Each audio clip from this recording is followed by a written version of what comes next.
¿Quiénes son los quintos? ¿Quiénes son los quintos, los Ocean o los 5 fantásticos del Partido Acción Nacional, como alguna columna de opinión los señala? Yo te voy a explicar.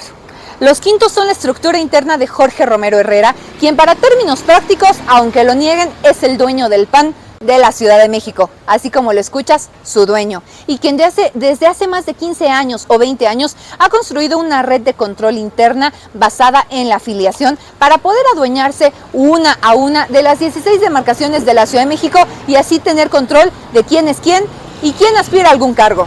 Para los quintos solo importa una cosa: afiliar. Para ellos no existes si no afilias, y no importa tu trabajo, tu talento, tu arraigo, tu entrega o tu pasión. Si no afilias hasta el perico, jamás, pero de verdad jamás podrás crecer, así como que tampoco podrás tener algún cargo interno o externo. Y han ido barriendo uno a uno con cada liderazgo que le resultaba una competencia interna. Dímelo a mí, ¿qué habrán visto que me quisieron inmovilizar de esa manera 3 de los 5 quintos? Ellos controlan, o por lo menos tienen una influencia directa, nada más y nada menos, en áreas como de afiliación y de capacitación del CEN, del Comité Ejecutivo Nacional. Hasta allá llega su poder. De manera particular, Santiago Taboada tiene un control exquisito y milimétrico de quién y cuándo se vuelve un miembro activo del PAN. Escucha muy bien, de cuándo, por lo que cuidado si todavía no pasa tu afiliación.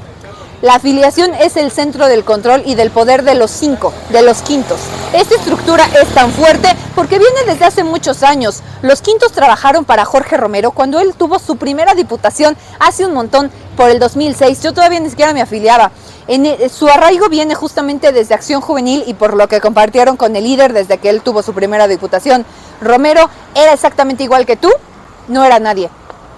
Los quintos son Mauricio Tabe, el favorito del patrón, el sucesor, el SOS, su sucesor.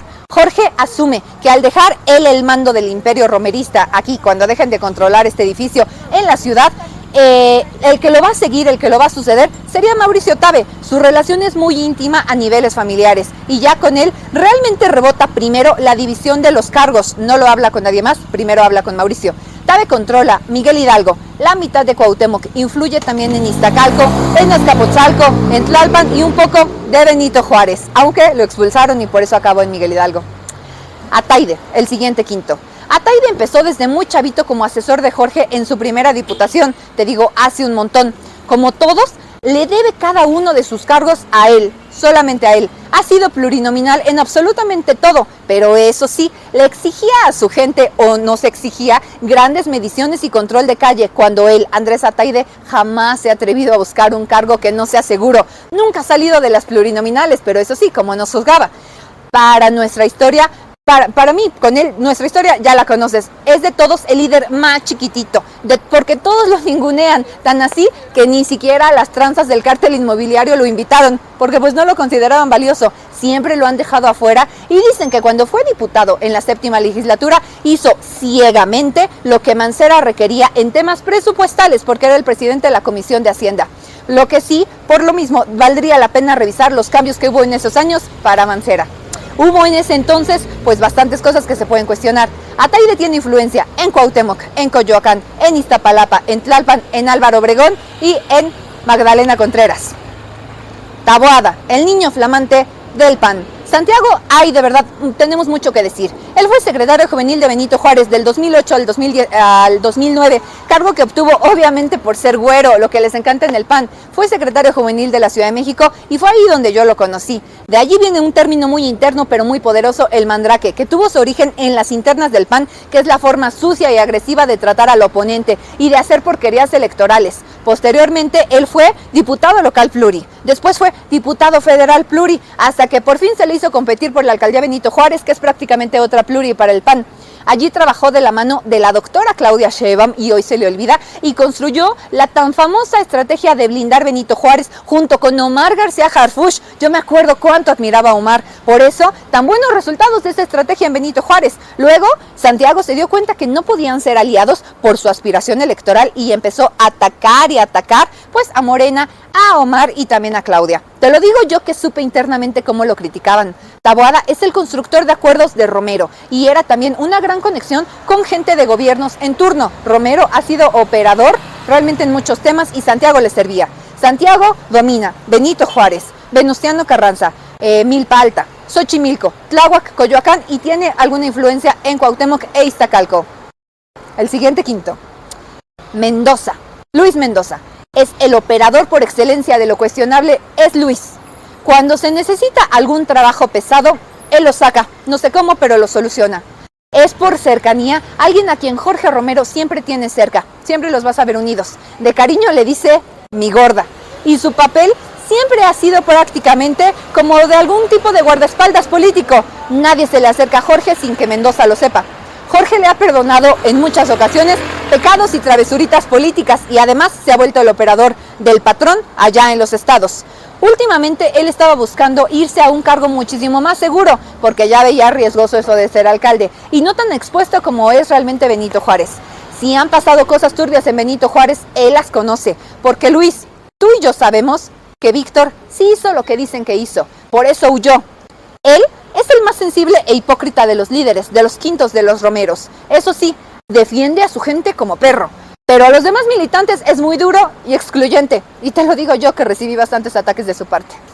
Mendoza, más allá de ser bonachón, poco ha aportado al PAN de la Ciudad de México más que negocios por doquier para su patrón, pero acá, realmente, trabajo real por la gente que no sea en Benito Juárez, cero, como la mayoría de los panistas. Él desde hace años le opera a Jorge varios estados de la República, como ya te lo señalé, y cuando tienen que mandar, ya saben, apoyo para las campañas, apoyo que no sabemos de dónde sale, él es el indicado. Lo único que le puedo reconocer es que ama a los perros, pero de allí en fuera a él le gusta operar en las sombras. Tiene influencia en las alcaldías GAM, Benito Juárez, muy poco en Cuauhtémoc y también influye en Álvaro Obregón y por supuesto Coajimalpa. El último quinto, Fon Luisa. El abuso de Fuenreric en el PAN es algo de dominio público y es algo que observamos cómo explotó el año pasado, porque a su gente le encantaba vociferar las cosas que hacían, así como su gusto por la fiesta y su ambición. Cuando fue mi coordinador me costaba mucho trabajo hablar por él, porque pues decían que tenía mucha ambición por los negocios, pero poco por el trabajo. Sabemos que él siempre sabía a quién llamar para conseguir las cosas que Jorge necesitaba. Era para el líder como un San Bernardo, una vez me lo dijo, que era pues grande, era torpe, pero era muy fiel. Dicen que cuentan que el imperio inmobiliario era tal que no cobraban solo por piso extra en los edificios, como hoy se sabe, sino por departamento de las construcciones. Y el abuso llegó al área de mercados, de la ventanilla única, de protección civil, y esto lo sé por negocios que fueron extorsionados, y de vía pública, por supuesto. Hoy, la herencia de Fuenreric recae en Luisa Gutiérrez Ureña, la flamante vicecoordinadora del grupo parlamentario del PAN y que hoy es lideresa, una que por fin le dieron lo que tanto quería, tener la oportunidad de atención y de poder. Es la quinta de reemplazo. Este equipo de Fon y de Luisa influye en Benito Juárez, en GAM, en Coyoacán y pues ahora en Tlalpan.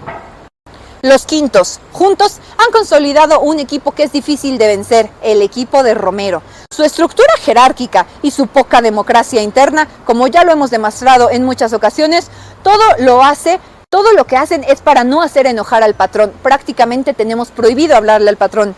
Es imposible acceder a ningún cargo interno, y ya no digamos ningún externo, si ellos no te eligen o si en sus negociaciones no dan para que tú seas o si les eres de utilidad. Francamente, solo te utilizan.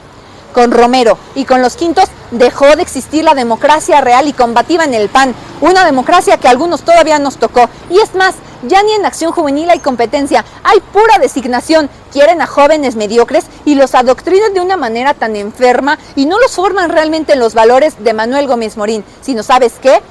En los principios de agandalle y de abuso del romerismo. Esos son los quintos y eso es hoy el PAN de la Ciudad de México.